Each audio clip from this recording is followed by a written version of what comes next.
welcome to the VitaCast, episode 64. I'm your host, Tyler Roltoff, and over there is Kyle Wakeling.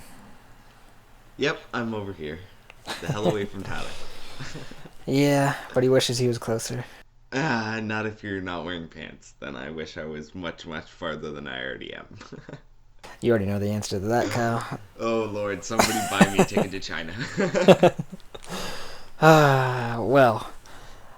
Before I get my feelings hurt about how Kyle doesn't care about me, let's just I go. care about you. I just want you far, far away, Tyler. Come on. At least I'm wearing something. I'm not completely nude. Right? I don't even want to know. I mean, I can send you a picture. I have your phone number now. No. Picture incoming. I'm just kidding. If I get a text message from you in the next day, Tyler, I'm going to crush my phone before I even open anything. Oh, man, that's heartbreaking. Just letting you know. Well, we're the VitaCast, not the underwear cast. So let's talk about that Vita. And first up, as we always do, we talk about what we've been playing. And I hear Kyle's got a long list, so I'm going to go first, which I normally always do. But my list probably isn't as long, but it's still a decent list. So let's start it off. One of the new releases that came out actually today, or yesterday, was Desert Ashes.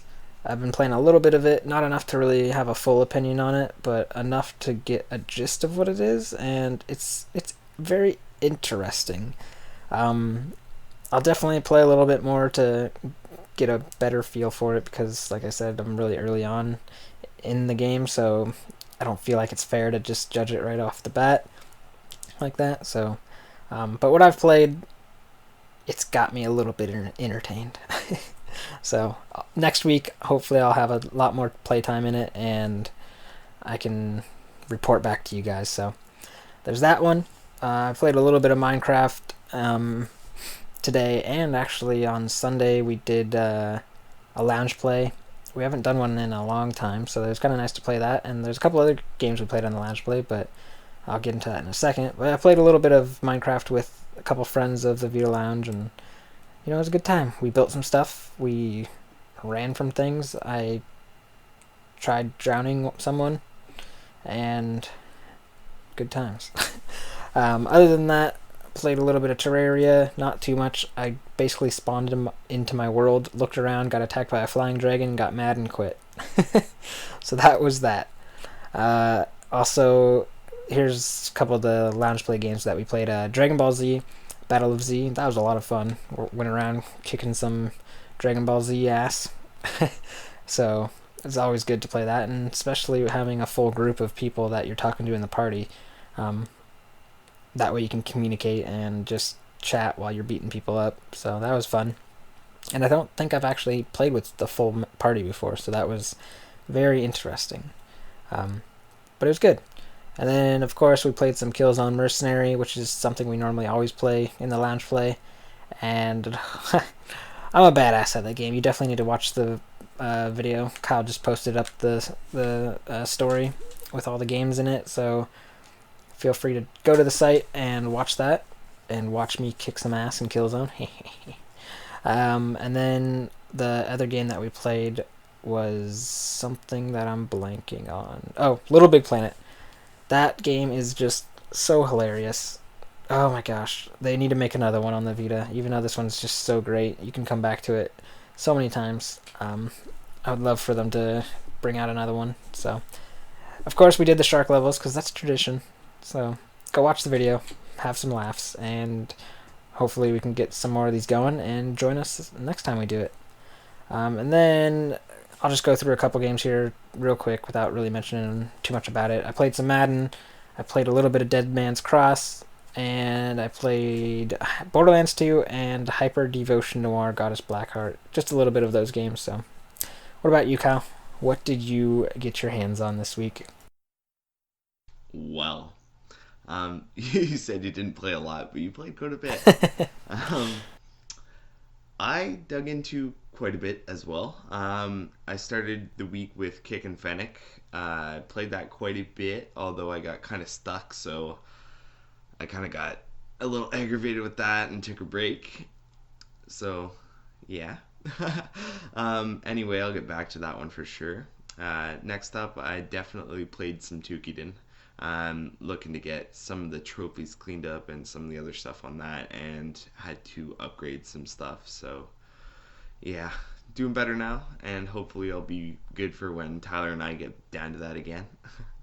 Um, Also got to zero on Freedom Wars, so I have no years owed. I am free, and I got some sweet ass costumes for that. So that was kind of nice. I already had the Woo! platinum, but you know how it is. I know. Then of course we had our lounge play games: Killzone Mercenary, Dragon Ball Z, and Little Big Planet. Those are up on the site if you want to see how we did and laugh at our antics and other stuff.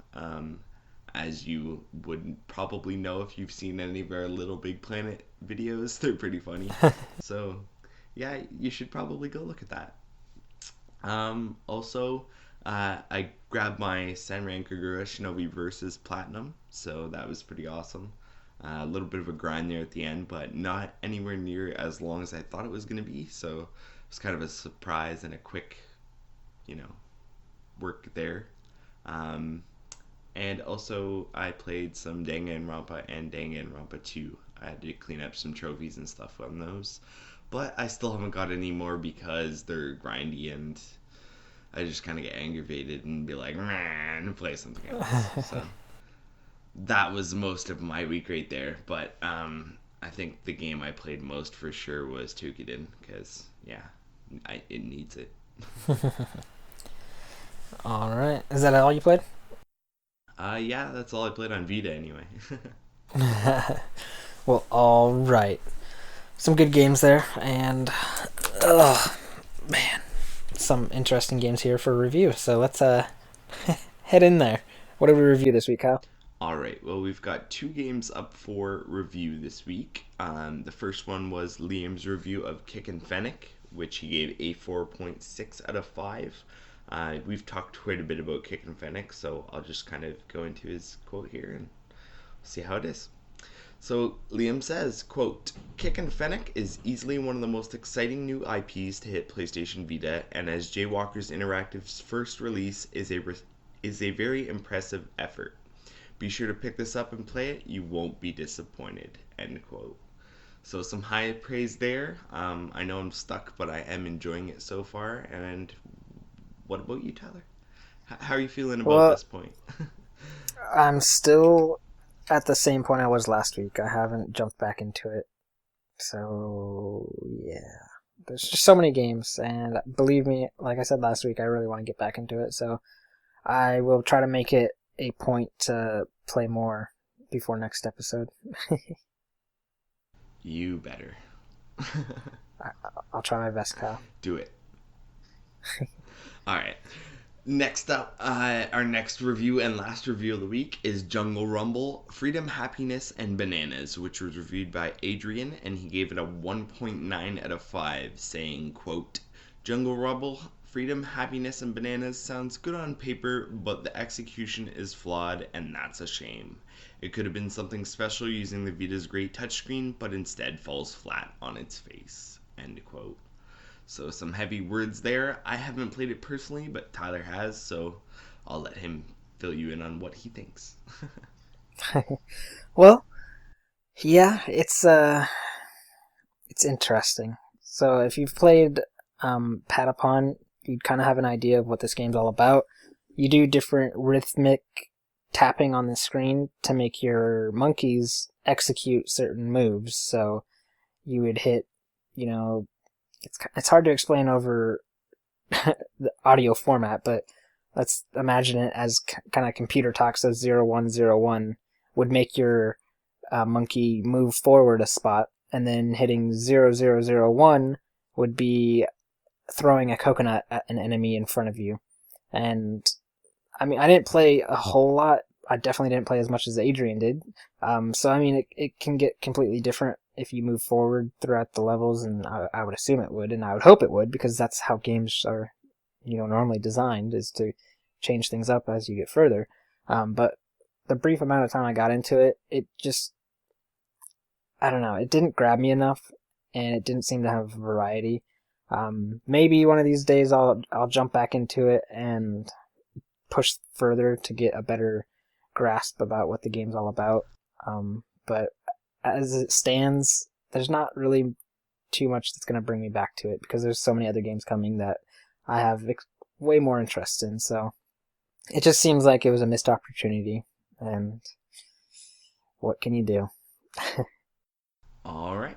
Well, I think that's it for new reviews from the week. So, what else do we got, Tyler?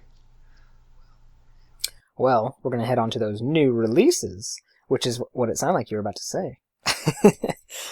So, let's get to those new releases right now. All right, moving on to releases this week. In North America, we've got Desert Ashes, Hotaru no Nikai, The Firefly Diary, Hyper Devotion Noir, Goddess Blackheart, and Rugby 15. Looking to Europe, we've also got Hyper Devotion Noir, Goddess Blackheart, but we've got Poltergeist, a pixelated horror, which released in North America a while ago and finally made the jump to Europe, and Scram Kitty DX, which is one of those stealth releases that we didn't know when it was coming out, and they just kind of threw it at us. So there's the releases for the week. Back to you, Tyler. All right, thank you for those new releases. There's a few of them here. A couple, or one of them, that was a surprise, and a couple that we all knew about. So, Kyle, you got all of them, right? How are they? Tell us. Actually, at this point, I have none of them. Sacre bleu! I'm playing through my backlog, as I said, so I have an excuse. Yeah, I'm not really sure what all I'll be getting. The only one that really definitely caught my eye was Hotaru no Nikai, The Firefly Diary, so I don't know, we'll have to wait and see for the rest. Yeah. Well, I've got 2 of the 4 games. Hyper Devotion Noir, Goddess Blackheart, which I don't know if I've talked about. I don't think I have. No, I haven't. But yeah, I got that. And it's a strategy RPG, which is not very... or what is the word I'm looking for? It's normally not what they do in the Hyper Dimensia Neptunia series, so it's something new. And it's weird. I'm not the biggest into Hyper Dimension, but I enjoy it. But I'm not the biggest on strategy RPGs either, so I don't know. I've played maybe an hour of it, but 45 minutes of it was talking, and I can't stand that. It annoys me unless it's something I'm super interested in. So, I mean, if you're really into this series, it might be something that grabs you. But for me, I was just getting annoyed, and I was like, come on, I just want to play the game. So, I only played maybe 15 to 20 minutes of actual gameplay, and it's interesting. I'll definitely play more to get a feel for it. But yeah, and then Desert Ashes I talked about earlier and what I've been playing, so you already know about that. Hotaru no Nikai, I want it, but I think I can wait. And then Rugby 15, I don't even know how to play rugby, so I don't know. I don't think I'll buy that game, because I'd be so confused. I wouldn't know what to do. And that was the game that was the surprise, by the way, the rugby game. I don't think anyone knew that was coming to the Vita, at least in North, because it already came out, right, in Europe. Yeah, it came to Europe. We knew it was coming in North America. We didn't know exactly when, and then it kind of kept getting narrowed down a little, and then it kind of did pop out of nowhere for actually releasing. But that's standard operations. Yep. Vita. Well, yeah. So, I don't think I'll try that one, and I don't think you will either, right, Kyle? I don't know. Maybe not. Probably not. Do you even know how to play rugby? Yeah, I do. Well, I have no idea, so not something I'll be picking up. So yeah, let's head on to those news pieces for the week. So we've got a couple here, so let's jump right into it. First up, back in December, 5PB. Wait, isn't that BP? I don't remember. 5PB. Oh my gosh, I'm already getting stumbled on the first thing. This is great. Anyways, 5BP announced Infinite Stratos 2 Love and Purge this week in Japanese publication Famitsu. They have announced that it will be making its way to PlayStation Vita on July 30th. Infinite Stratos 2 Love and Purge is the follow-up to Infinite Stratos 2 Ignition Hearts and takes place after the world purge. The game will rely on relationships between the protagonist and the other characters within the game. Relationships can change depending on the choices you make. The 7 heroines from the first game return, bringing with them 2 new characters, Hayoki Shinono's older sister and Tabane Shinonono will also appear. However, the protagonist will not be able to romance them. Players will control Ichika Orimura and earn Braveheart points by making choices during conversations between characters. And next up, Sony have released a new theme on the European PlayStation Store in acknowledgement of the Vita's upcoming 3rd birthday. The aptly titled PlayStation Vita birthday theme features custom blue icons, a Sackboy lock screen, and some renders from great PlayStation Vita titles as its artwork. If you're interested in how it looks, hop on the site and have a look at our post to see more, or simply try it for yourself. After all, it's free. I wish it was in North America. Anyways. Next up. Monthly publication V-Jump magazine has revealed details of the new Eater enemy in Digimon Story Cyber Sleuth, as well as revealing 2 new systems that players will use during the game. Eater is a new type of unidentified life form in the Digimon universe and will have several evolutions. He appears in the Digimon universe without warning and consumes the data of Digimon and humans should they get too close.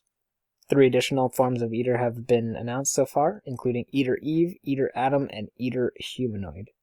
2 new systems have also been revealed. The keyword system, which allows players to talk to NPCs about specific keywords relating to the problem that they are trying to solve, as well as the Digiline system, which is a tool for the Digivice, which allows users to share information even when they're not nearby.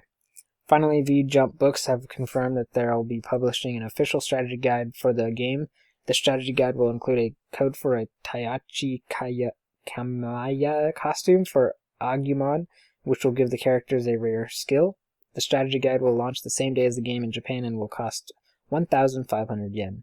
As you probably already know, Cyber Sleuth drops March 12th in Japan with no news yet on a Western release. Alright, next up, posts on both the European and North American PlayStation blog have revealed that the beautiful looking JRPG Oreshika Tainted Bloodlines will be releasing for the PlayStation Vita on March 3rd in North America and March 4th in Europe.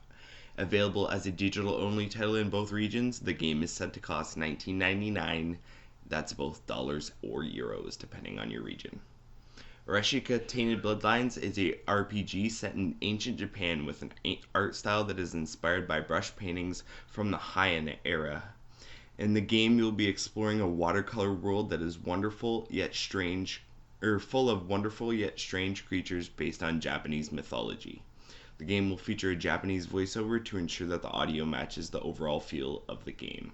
The reason for the Tainted Bloodlines part of the game's name is due to the fact that in Oreshika you would take control of a clan whose bloodlines have been tainted with 2 terrible curses, a curse of broken lineage and a curse of ephemerality.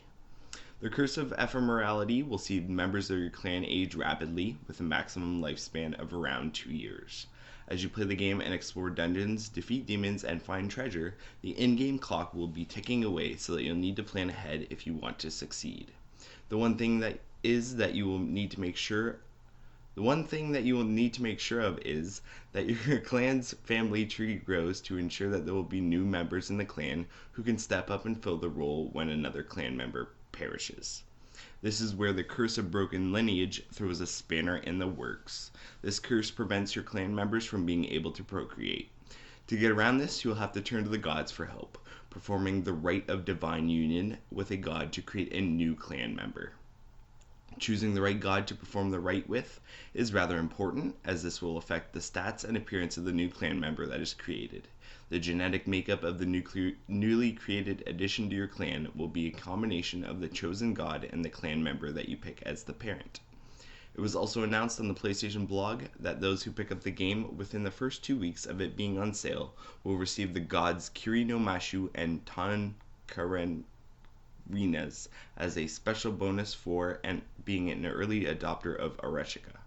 These 2 rare gods cannot be unlocked through gameplay, so make sure you purchase the game when it launches if you want to get your hands on these gods. Next up, we get some new insight into X-Blaze Lost Memories as new details drop. Set in the BlazBlue universe, the visual novel follow-up throws you a new twist by introducing parts where you play from a 16-bit top-down perspective with the goal of collecting crystals while avoiding monsters and traps. As crystals are gathered, the memories of characters will be unlocked via cutscenes, including memories that may overlap with Code Embryo, and activating the brain cat icon will give players additional information via the tips menu. Then, when players can collect enough memory fragments, a cheapified version of the new character Nobody will present riddles to the player. With the correct solution to 4 riddles, the player will be rewarded with raw memory ore. The game is already available for pre-order in Japan, with each participating retailer having their own pre-order bonuses. Amazon has PC wallpaper, Imagine has a large fabric poster, Ebiten has A2 tapestry, Stellaworth has bromide, Famies has a phone card, and Wonder Goo has a B2 tapestry. X-Blaze Lost Memories is set to launch in Japan on April 9th, with no news yet on a Western localization. And continuing on, in disappointing news, it has been confirmed that BlazBlue Chrono Phantasma Extend players will still have to deal with a lack of cross-platform play and online lobbies. While cross-platform play with the PlayStation 3, PlayStation 4 online lobbies were missing from the original Chrono Phantasma release, fans are sure to be disappointed at the fact that they won't be included in this Extend release either. The console versions can support a 64-player lobby with a My Room function that lets players decorate their lobby with furniture and fixtures with currency earned through playing the game and through DLC purchases.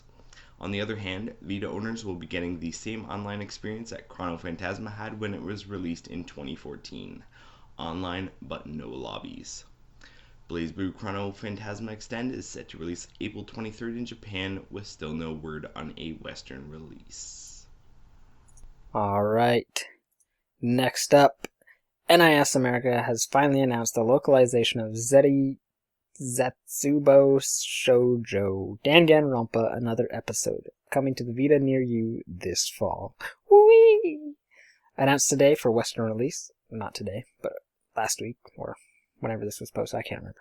Danganronpa Another Episode Ultra Despair Girls bridges the gap between Danganronpa Trigger Happy Havoc and Danganronpa 2 Goodbye Despair, putting you in the shoes of Kamoru Nagi and Toko Fukawa. Oh my god. Toko Fukawa as they attempt to escape a city full of despair. Here's the official description of the game from the press release. Quote, Komaru Nagi, little sister to Makoto Nagi, has been imprisoned inside a mysterious apartment for over a year. One day she is rescued by Byakuya Togami of Future Foundation, but the rescue is derailed by a sudden attack of hundreds of Monokumas. Komaru soon discovers that the city has been taken over by a group of children calling themselves the Warriors of Hope. Their leader, Manaka, declares that the city will be the site of a children's paradise, and to accomplish this, all the adults will be exterminated. Komaru teams up with Toko Fukawa to try to survive the rampaging Monokumas, escape the crafty Monokuma kids, and uncover the secrets of the city. End quote. Key features of the game include third-person action sequences, tons of different ammo types such as truth bullets meant to paralyze and link, riddles, puzzles, and even some familiar faces making a surprise appearance during play. So if you're interested, check out the site for our new media included in the source post. And I cannot wait for this. I'm excited. And I just bought Danganronpa 2 Goodbye Despair, so I'm ready. Anyways, next up. Tom Happ, the sole creator behind Axiom Verge, is still hard at work on the game, and today finally has some new news about when we'll be able to play it. The game will be released on March 31st for the PlayStation 4, but unfortunately, the Vita version is not quite finished yet. That means we will have to wait just a bit longer. Apparently, there are still some development tools that he is waiting on before he can finish the game, which put him in a tough predicament.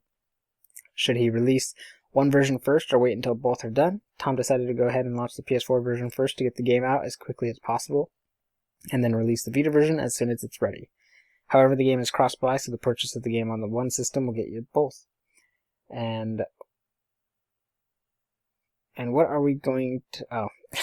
the price for the game will be $19.99, and we look forward to playing it at the end of March on the PS4 and hope that the Vita version is not too far behind. Next up, Senran Kagura Estival Versus will be hitting stores in Japan for PlayStation Vita and PlayStation 4 on March 26th, and with just over a month till launch, developer Marvelous has given us the details on all multiplayer modes that will feature in the game. We already know that the Vita version will support up to 4-player online multiplayer, but here's what you will be able to use for it. Point Battle. As the name suggests, it's all about racking up the most points. The winner is determined in one of the two ways. Firstly, if the target score is predetermined, the first player to reach it wins, or if it is a time battle, the person with the most points at the end of the match is the winner. Point can be scored by taking down enemies or landing certain hits. Next, Panty Collection Battle. Senran Kagura's own twist on Capture the Flag, except for in this mode it's raining panties and they need to collecting stat. You can attack other players to steal their already collected panties, and similar to Point Battle, you win by reaching the predetermined score limit or by finishing with the most panties in the allotted time. How exciting. Capture the Brag. May the player with the most bras win. Each player must attempt to hold the bra flag. With every enemy defeated, a bra is added to the flag.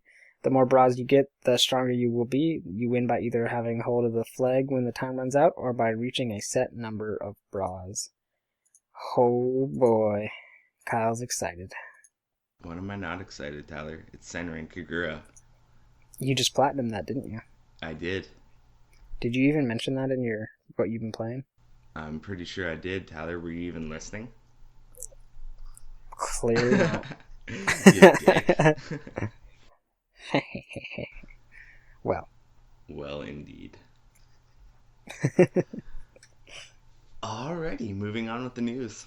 Back in January, we brought news that Falcom's JRPG Tokyo Xanadu would be releasing in Japan in September. However, at the time, we didn't quite know for sure what platform the game would be coming to.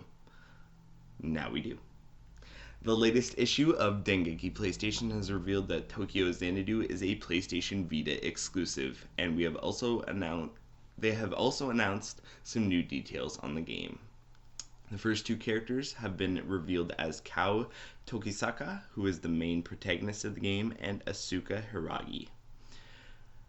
The protagonist is a 17-year-old high school student. Through brusque in his mannerisms, he's not unfriendly towards others, and is an archetypal modern-day student all around. He uses a sword whip and specializes in mid-range attacks. As for his classmate, Asuka Hiragi, she is an attractive in... What? Okay, I don't know why this is written so awkward. She has an attractive face and figure, quick reflexes, gets excellent grades, and is class president. Though on the outside she looks like a typical heroine, she wields a one-handed sword and specializes in close combat. So she's apparently a badass. The game takes place in modern-day world and in an alternate dimension. In the modern-day world, players will attend school and a shopping district. Actions performed in these areas will trigger events in an alternate world where players will defeat enemies in labyrinths using weapons known as soul devourers. So, yeah, two worlds. Sounds a lot like Persona. Japanese Vita owners who are interested in the game will be able to grab themselves a Tokyo Xanadu theme from February 26th on the PlayStation Store. So if you're interested in spicing your Vita up, there's an option. Next up, developer Compile Hearts have announced a new game coming to PlayStation Vita and known as Maikyu no Chika ni Shisu, or Death Under the Labyrinth when translated into English.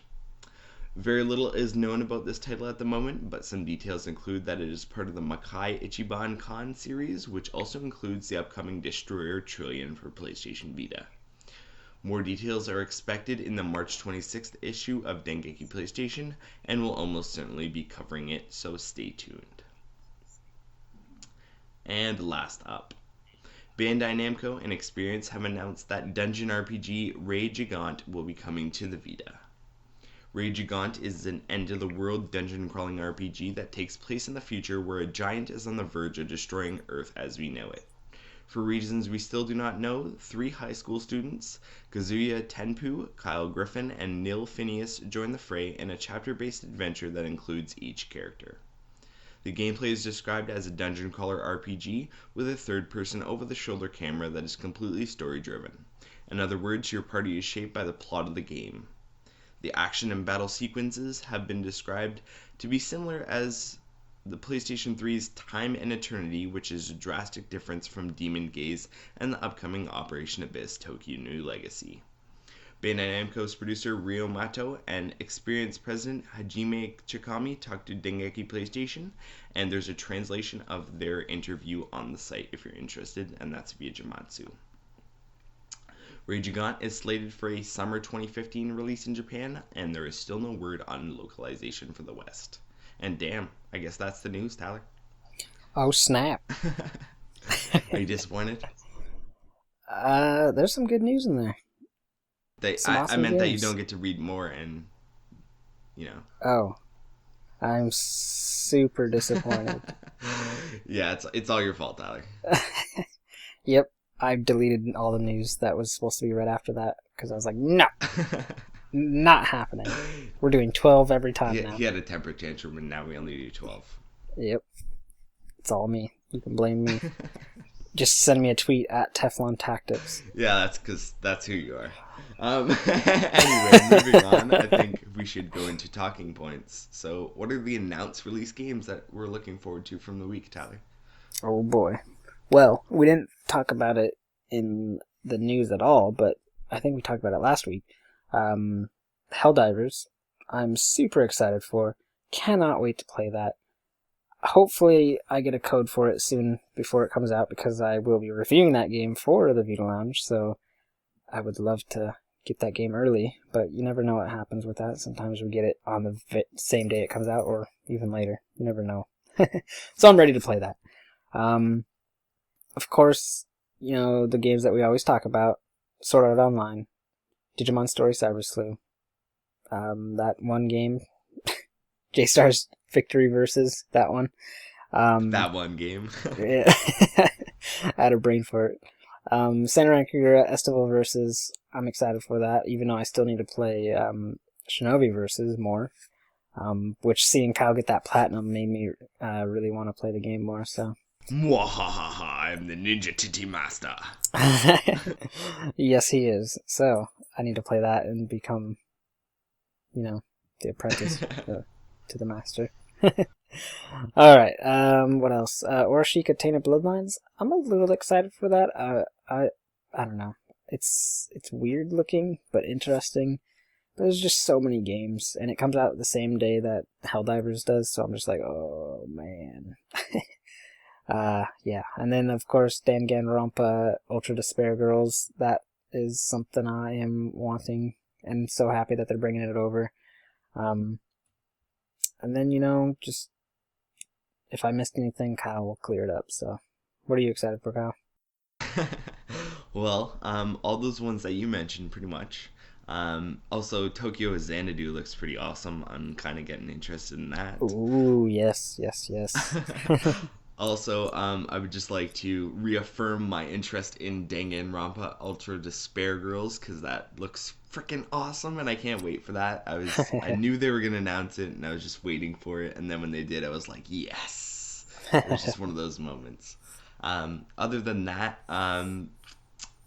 X-Blaze Lost Memories, I'm kind of iffy, because I really enjoyed Code Embryo, but this looks like they're taking a different direction, so I might be like, no. So, I don't know. We'll have to see on that one. I'll probably get stuck reviewing it, seeing as how I reviewed Code Embryo, so you'll probably get my thoughts on it when they end up bringing it over here. Yeah. So yeah, those and the ones you mentioned, and of course, you know, there's lots of stuff that's coming that we've mentioned before, that we can't wait for. You know, Yeah. it's all coming. And I think the next one for me is Tokyo Twilight Ghost Hunters on March 10th. that's the next big one for me. Well, all right. Some awesome games. Definitely.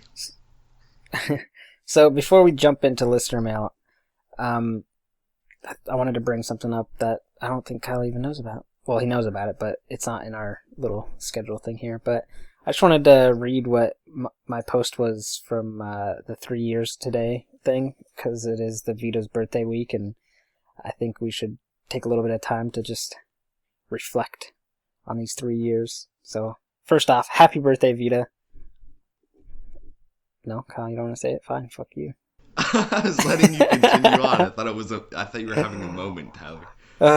Well, Like nah. a soliloquy. You know what I mean? Nope, just an awkward pause. But, Already. you know, that's just your weird uncle, Kyle. Don't worry about it, Vita, okay? He's a little weird. Just don't worry about him, okay? Alright, so I'll read this real quick, and then if Kyle, you want to say a little bit after that, feel free. So, here's my little story that I wrote in the forum. So today, for me, would mark 3 years of owning my PlayStation Vita, so I thought why not talk a bit about that day 3 years ago and what it's meant these past 3 years. I remember it like it was yesterday. My little brother and I got in my car at 9:30 in the morning to drive 20 miles to the nearest GameStop and pick up our first edition bundles, pre-ordered games, and a 16 gigabyte memory card. There was a decent line waiting outside for the store to open, and we made ourselves to the end of the line where a couple of other people filled in behind us. Kyle, my brother, and I, anxious to get our hands on these new beautiful systems, chatted with other people and slowly moved up in the line. The moment finally came. I was handed my box, my games, and my memory card, waited for Kyle, and we booked it back to my car where I must have broke a few laws to get home quickly. Finally, we were at my apartment where we opened our Vitas. I remember pulling it slowly out of its protective sleeve and just stared at it. So clean, so shiny, and so mine. Fast forward through all the setup, I finally popped in Mod Nation Racers and was amazed seeing my first trophy pop on the beautiful OLED screen gave me a big grin. Kyle and I then played a race together and we had a blast. After that, I wanted to try my other purchase, which was FIFA Soccer, and again, I was amazed. It felt and looked so stunning with the integration of the rear touchpad. I was instantly hooked. With games like Gravity Rush and Unit 13 coming, I was ready, and I was happy with my purchase.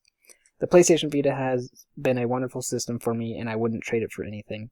I still have my original Vita to this day, and even though I use a modded Vita now because of my YouTube channel, my original will never leave my side.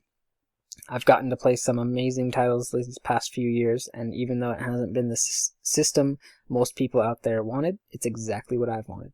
Thank you, PlayStation Vita, for amazing 3 years, and happy birthday. Here's to another 3 years. Yay! Happy birthday, PlayStation Vita. Whoop whoop! Daw, isn't that cute? Aw, yeah. Alright, well, I guess now I have to say my bit, although yeah, happy birthday, Vita. I haven't been with you as long as Tyler has. I only got my Vita in December of 2012, so I'm a little late to the party, I guess, compared to some people. But my journey was kind of one direction. After I got it, I kind of went to, playing it and getting used to it. And once I kind of, figured out the ins and outs of the basic stuff, at least, hopped on the internet, found myself, somewhere to chat about it. And a month later, I was talking to Tyler and Paul regularly. And a month after that, I think I was on the Vita Lounge. And then, yeah, things snowballed. So the Vita has led to lots of things. And it's been a wild ride, and I'm still riding the wave. So looking to ride it till she dies, boys.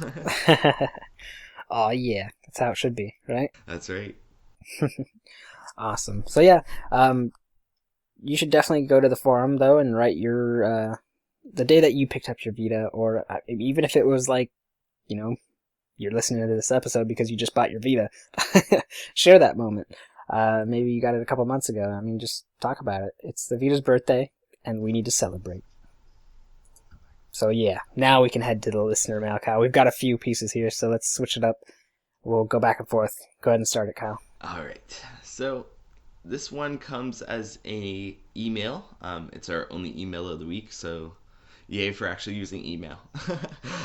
Hi, I'm fairly new to the PlayStation Vita coming from the 3DS. I gotta say, the main reason was remote play on PlayStation 4 when kids or the wife wanted the TV, but I'm loving it.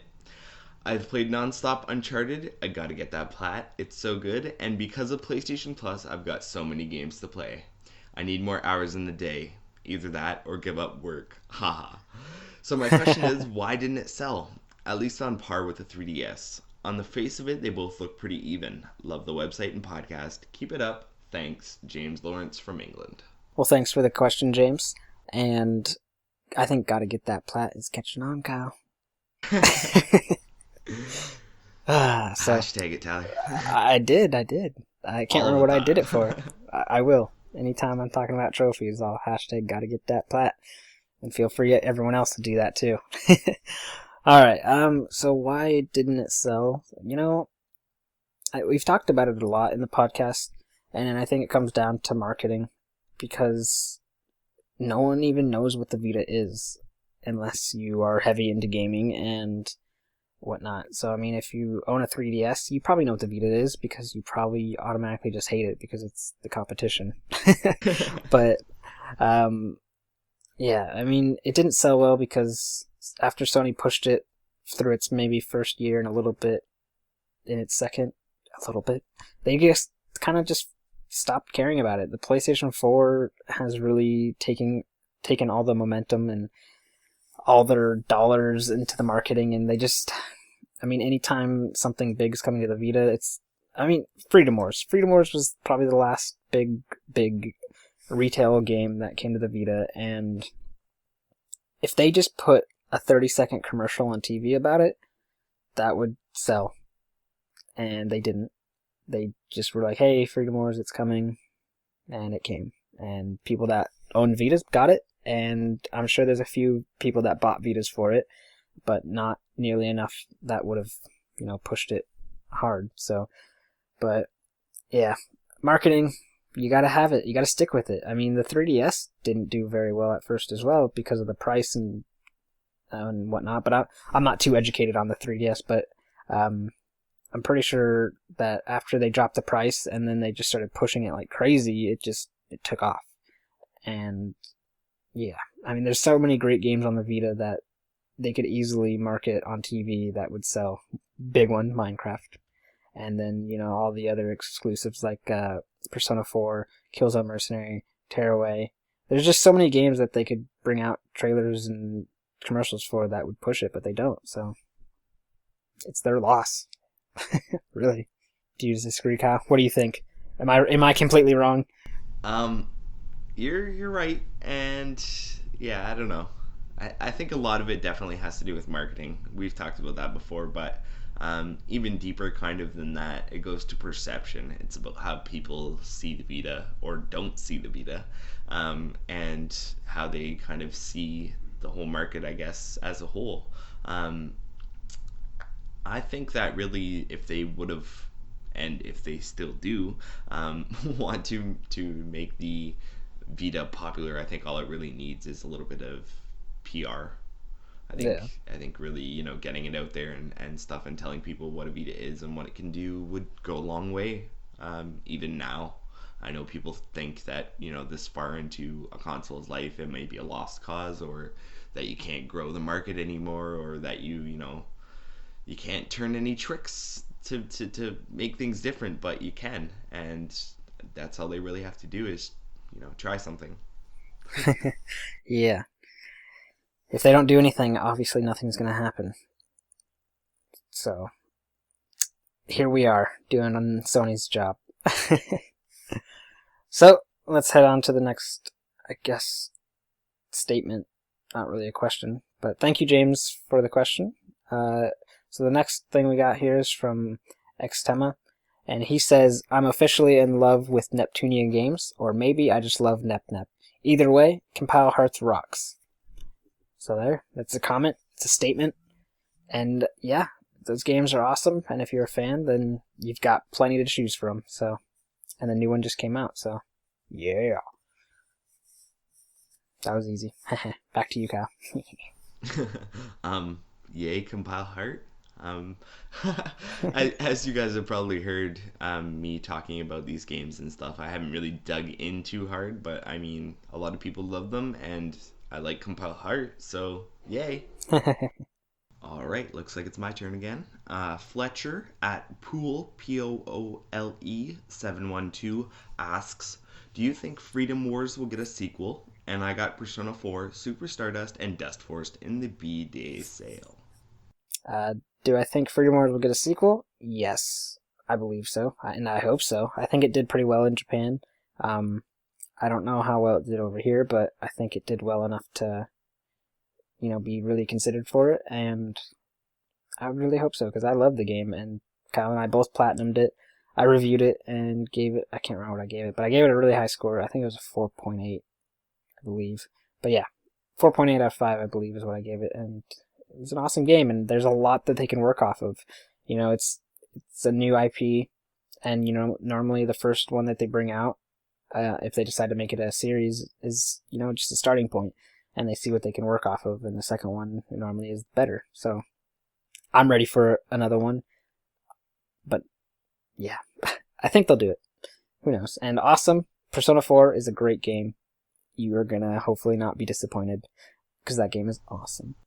And I haven't played Dust Force, so hopefully you like it. And Super Stardust Delta, yeah, that's a fun game. Very old game. That's from the very beginning days of the Vita. So, awesome games there for you. Enjoy. Alrighty.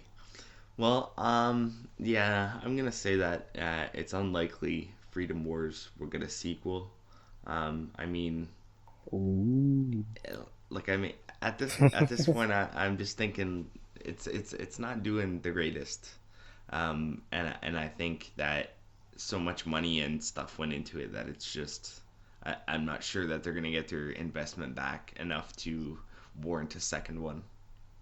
So I'm gonna say unsure at this point. It's kind of a 50-50 chance depending on how things go the next little while and what they try with it, I guess. Because I mean, there's lots of things that they could do to change things, just like the Vita. Well, I guess Kyle and I are split.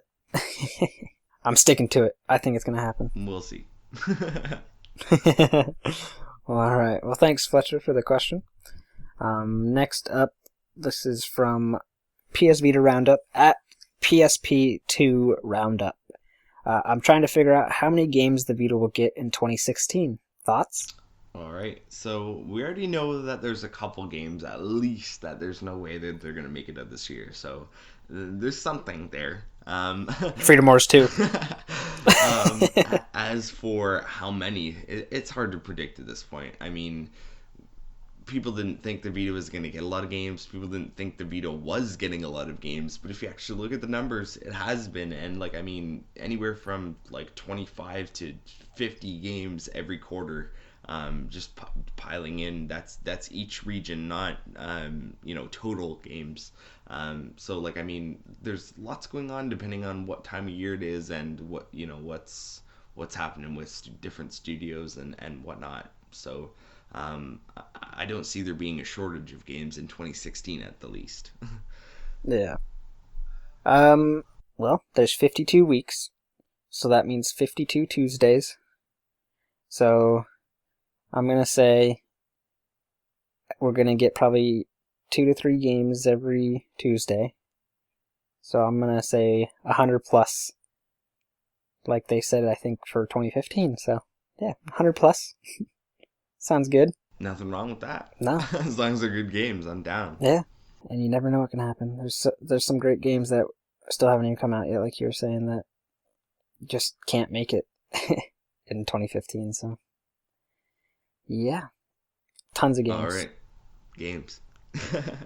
Moving on. This next one is from Alsex, I guess that says, at ALCE_X. And they ask, what are you going to pick up or have you picked up in the sale? Ooh. Well, I haven't picked anything up yet, but I am thinking, and I'm not sure if I want to yet, because I need to see how much it costs used at GameStop, because I'd rather have it physically. But Call of Duty Black Ops Declassified. The game sucks. I don't like it. But I kind of want it to try multiplayer again, and a lot of people have been bugging me to play it, so I'm like, why not? If it's really cheap, what's there to lose except for just a couple dollars? So, yeah. And all the other games, I'm pretty sure I have all of them. There might be a couple that I don't have that I'm just not interested in or want physically. So, yeah. What about you, Kyle? I'm pretty sure every game on that list that I have, milder, more interest in, I have. So I'm good. Yeah. Hey, if you're new to the Vita, this is like the best thing ever. Oh yeah, this is an awesome sale if you're new to the Vita, or if you don't have a lot of games and you're looking to pick up stuff to add to your backlog to work through for the year, if you're that kind of gamer. Yes. Which I'll be mentioning a couple games when we get to check this out that are in the sale that you should get, so be ready. Spoilers. So yeah, thank you, Alsex, or whatever, however you say your name, for the question. Next up, we got Punk Alpha Delta, at Punk Alpha Delta. Spelled exactly how it sounds. Over the last 3 years, what has been your favorite Vita moment, i.e. a certain release, platinum, etc.? Oh man. Okay, this one's kind of unfair to everyone else, but for me, this was my favorite Vita moment. When I first laid my hands on the Killzone preview, and though not the beta, the preview. Press got a preview release of the I can't remember what the full name is, but it's the Lightning level. It's like the third one in the game in single player. And I played through that level so much that I had everything. Like I had everything that you could buy in the level that they allowed you to buy, and there was a lot of stuff. I played it that much. It was just, I don't know. It was my first feel of a real first person shooter on a handheld, and it was glorious, and I couldn't stop playing even though there was no trophies, and that's saying something. Well, I guess I could kind of say something similar. Going to PAX Prime for my first time ever in Seattle and playing a ton of games that no one else had played yet, except for, a handful of people. So I got to play Terraria, and then I got to play Minecraft, and just an experience of all these games that everyone was excited about that I got to see first before many, many other people. Yeah. One that's more, kind of what you were saying, Platinum. I was really excited to get the Freedom Wars Platinum. When I finally got that, I was so proud of myself. Because I love Freedom Wars, if you don't know that. So getting that Platinum was exciting. Sort of connected with mine, getting the Killzone Platinum so fast. Because I mean, like I had it early, but not super early. I think I had it after a lot of Europeans actually started getting it, because it broke Street Date and a whole bunch of other stuff over there. So I had it actually after a lot of Europeans had it, and I still managed to get pretty close to the bottom of the list for who got the Platinum first on PSN profile. So I was like, yes! That was kind of an achievement for me. Nice. Yeah, it always feels good to be like one of the first few to get that. I think I'm like, what am I? I think I'm the fourth person to get the SpongeBob SquarePants trophy, or Platinum trophy. I believe it's I'm pretty sure it's high up there. I don't know exactly what number it is. Then again, only like 100 people bought that game, so you're gonna be high up there regardless. But yeah, you should let us know what your favorite moment was, Punk Alpha Delta. Thank you for the question, and I believe that's all we've got, unless Kyle found some others that he secretly added without telling me. We didn't get one secretly added. However, we have one in the slot here, and that one's from Jozo70 at Yellow Zephyr, Zephyr, on Twitter, and they ask, Japanese Vita games you would like to see released in the West. Oh man. All of them. We talk about this a lot, though. Digimon Story Cyber Slew, We kind of already have a feeling it's going to happen, Sword Art Online Lost Song, but kind of just an announcement to, solidify that the fact that it is coming. Oh god, what is it? God Eater Burst. I want that to come so much. The game looks awesome. Yep. What's that other one? The one we just learned about. Was it Tokyo Xanadu? That one? Yes, that one looks pretty cool. And there's a few others that I can't think of their names. I think it's Senno Kaseki that got trademarked actually over here. So there's a possibility that that one's coming. But just announcements like saying yes, solidifying the fact that they are coming. But there's a lot of games that I wish would come over here. And I'm probably stealing some that Kyle were gonna say. So Kyle, what about you? Okay, so going a different route than Tyler since he named most of the games I was going to say anyway. I'm just going to say this. Every Namco Vita game, every Falcom Vita game, every Marvelous Vita game. If you cover all those bases, I would be happy with everything that Japan gets and nothing else. That would satisfy me. So there you go. You want to make me happy? Really there you go. Yeah, you really want that whatchamacallit, that Tokyo Ghoul game? I do, yes. Come over here. Do you think it is? I doubt it, but I really, really want it. Like, yeah. Isn't that being I will let some big bruising, weightlifter punch me in the face if that it would mean that a game would be coming over here. That is dedication. That's right, Tyler. What if you get like a message or something from the developer like, so here we got a wrestler here. I told you, Tyler, I'll do it. All right. That's right. I believe in you. You'll do it for everyone. I would, Tyler. But mostly they'd for make me. statues of you. Awesome. Well, yeah. There's a lot of games, and just like you said, those 3 developers bringing their games over here. Wow. We'd have some awesome games. Yes, we would. So, yeah. All right, so that's it. Yes, it is now. Awesome. All right, well, thank you everyone for your questions. Let's head on to Check This Out, which is me this week. And it's going to be 2 games that are in the birthday sale that are awesome games. And 1 game Kyle reviewed, and 1 game I reviewed. The game I reviewed was Dragon Ball Z Battle of Z, and it is on sale for, I gotta find it. Oh my god, where is it? There it is. So it's $12 without Plus, and $7.50 with PlayStation Plus. Go buy the game. It is flippin' awesome. And, yeah. It's just a fun Dragon Ball Z game. The graphics are amazing, and it just plays really well. So, I mean, go read my review if you are still unsure, but it's $7.50. You're going to be happy, especially if you're a fan of Dragon Ball Z. And even if you're not. Kyle, are you a fan of Dragon Ball Z, like the series? No. And you love the game, right? Yes, I really enjoy the game. So, bam, right there.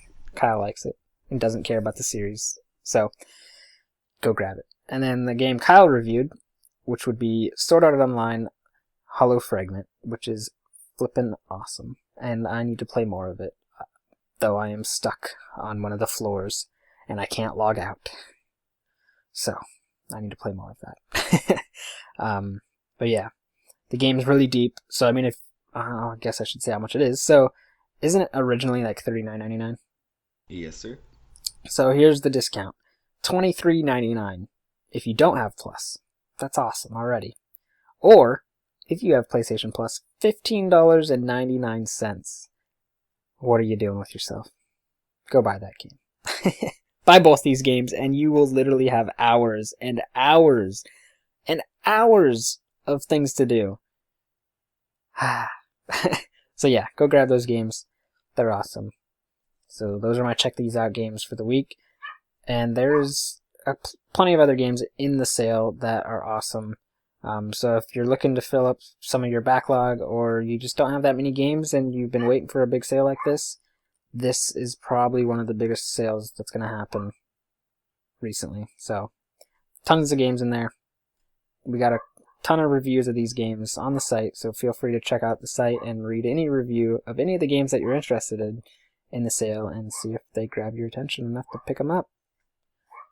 So let's head to the last thing we got here, which is threads to look out for on the forum. So Kyle, what should we check out in the forum? Alright, so there's a couple of new game threads for games that have been released or are releasing soon, so you might want to check those out in the PlayStation Vita Games sub-forum. However, the standout post this week, in my opinion at least, with regards to usefulness, is the English Asian Releases thread.